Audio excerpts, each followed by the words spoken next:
Morning everybody. This is a short video to simply explain what's happening at the moment in the UK with the economy and about the recession that we are going into.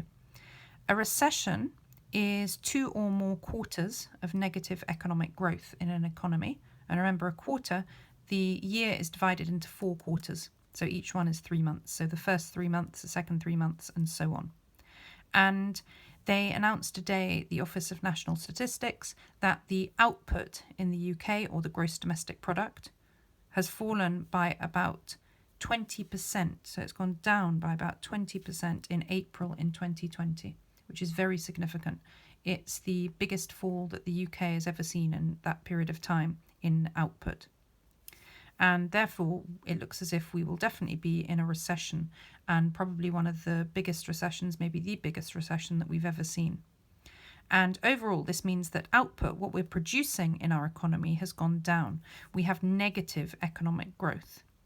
And the main things that have changed is how much people are shopping has gone down significantly. Because people have been in lockdown, they haven't been able to go to shops, they haven't been able to go to restaurants, they haven't been able to go to bars, anything like that.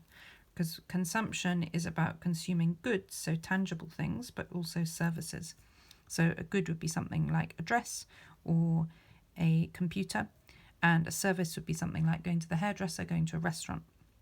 Also, investment by firms, that's when they're buying capital, buying machinery, has also gone down significantly because many of them have closed, but other ones don't want to buy capital at the moment if they don't know that people are actually going to be buying their products, and they'll be able to get the money to pay off any loan that they use or any money that they use to buy the machinery. Exports have likely gone down significantly as well because the economies that we are usually selling things to are in a similar situation. They are seeing less consumption, therefore we can't sell as many exports to them. Or if we're exporting machines in other economies also, firms are investing less, so they won't want to buy our machines.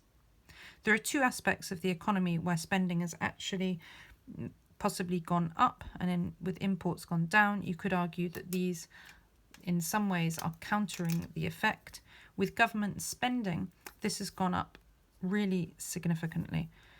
In the last couple of months, the government in the UK has actually spent more money than they spent in the whole of last year.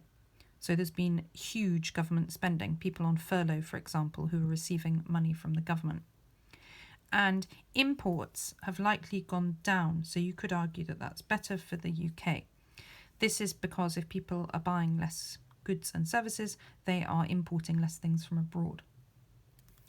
And if we are to look at all of the demand in the economy, which is aggregate demand, so all the demand together, that is made up of consumption, investment, government spending, and net exports, which is exports minus imports.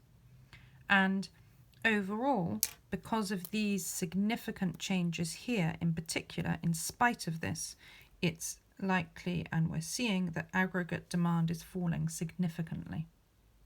And if you would show this on a diagram, your aggregate demand curve would shift to the left. Left is less.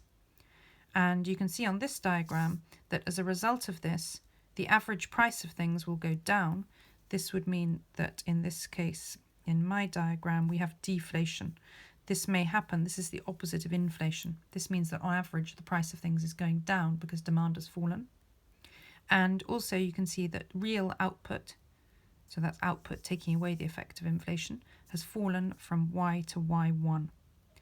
And this is what shows that we have the negative economic growth because output is falling, and therefore we see an increase in unemployment significantly here.